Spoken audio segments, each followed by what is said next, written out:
ఈ సిరి కేసుని నాకిచ్చారు. నా ఎంక్వైరీ కూడా పూర్తయిపోయింది. సిరి కేసులో అసలు దోషి ఎవరంటే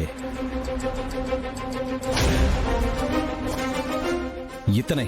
ఈ విహారినే సిరిని చంపింది.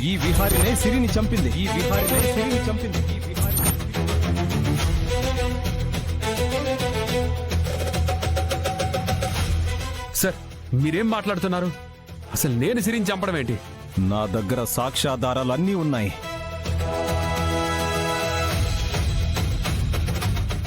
మీరు చాలా తప్పు చేస్తున్నారు.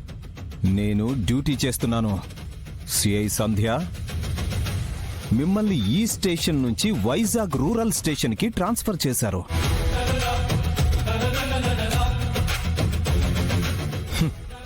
ఇప్పుడు ఈ స్టేషన్ కి సిఐని నేనే. ఈ కేసుని ఎంక్వైరీ చేసేది కూడా నేనే.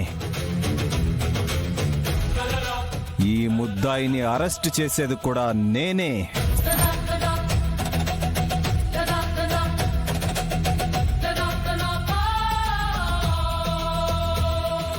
సిఏ గారు, అది మా హ్యాండ్ ఓవర్ లో ఉన్న కేసు కదా.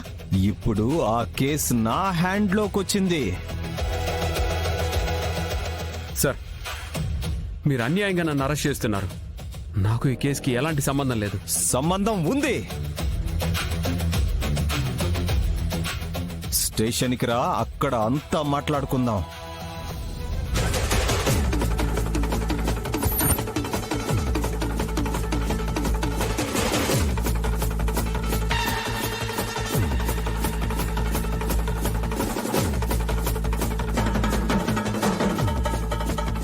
విహారీ, బ్యాట్మ్యాన్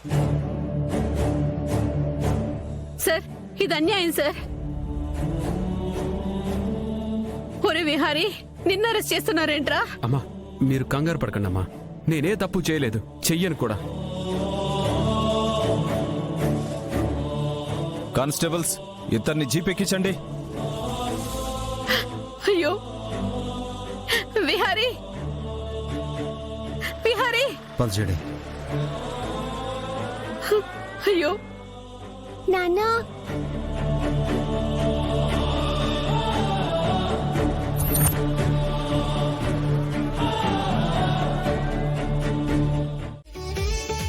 మీ వాళ్ళని నేను చేసిన ఎఫ్ఐఆర్ చదవమను.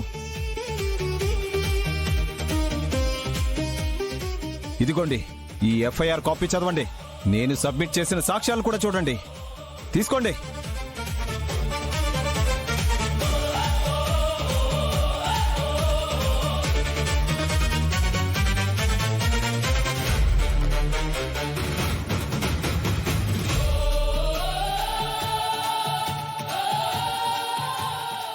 ఆ రేప్ కేసుని ఫర్దర్ గా ఇన్వెస్టిగేషన్ కూడా నన్నే చేయమని పైనుంచి ఆర్డర్స్ వచ్చాయి. అదేంటి? మేం ఇన్వెస్టిగేషన్ చేస్తున్న కేసుని మీకెలా ఇస్తారు? ఈ కేసులో కిడ్నాప్ అయిన అమ్మాయి సిరిని మీరు కాపాడలేకపోయారు. ఆ విహారీతో మీరందరూ చాలా క్లోజ్ గా మూవ్ అయ్యారు. అందుకే ఈ కేసులో మీ మీద కూడా అనుమానాలున్నాయి. సో డీజీపీ గారు ఈ కేసు ఇన్వెస్టిగేషన్ అయ్యే వరకు ఈ కేసుకి మిమ్మల్ని దూరంగా ఉండమని ఆర్డర్స్ ఇచ్చారు.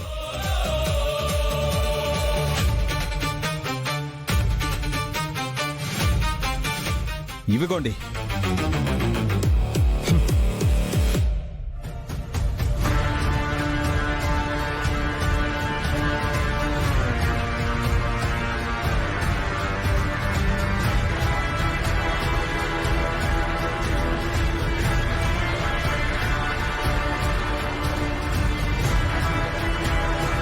కానిస్టేబుల్స్, ఇతన్ని సెల్లో వేయండి. నేనే తప్పు చేయలేదు. నన్ను అన్యాయంగా అరెస్ట్ చేస్తున్నారు. అసలైన దోషులను వదిలేసి నన్ను దోషం చేయడం అక్రమం. తీసుకెళ్ళండి.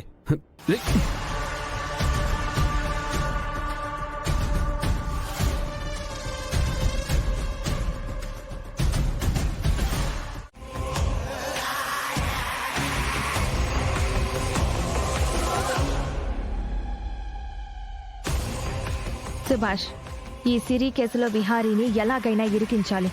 సిరి కేసులో విహారీని ఇరికించిన తర్వాత నిజం బయటపడితే మనం దొరికిపోతాం కదా అంబిక. మనం దొరకకుండా ఉండాలంటే ఇప్పటి నుంచి ఈ కేసులో మనం ఆ వడ్డీ శకుంతల్ని వాడుకుందాం.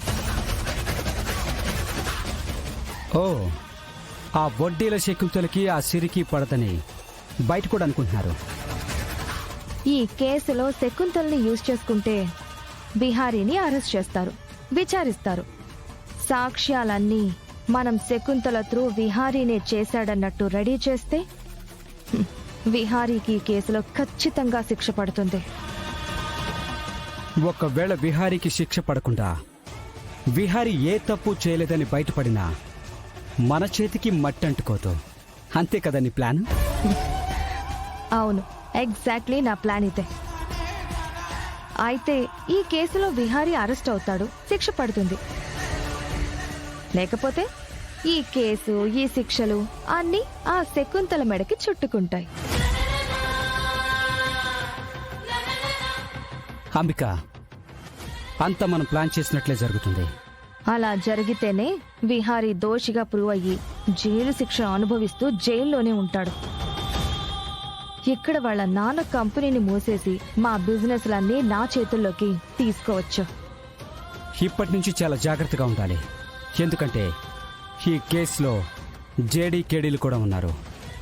ఎందుకంటే ఈ కేసుని ఆ జేడీ కేడీలు వదలరు. వాళ్ళు చేసేది వాళ్ళని చేసుకోనివ్వు, మనం చేసేది మనం చేద్దాం. దొరికినా చచ్చినా ఆ శకుంతలే కదా, మనమైతే సేఫ్ జోన్లోనే ఉన్నాం.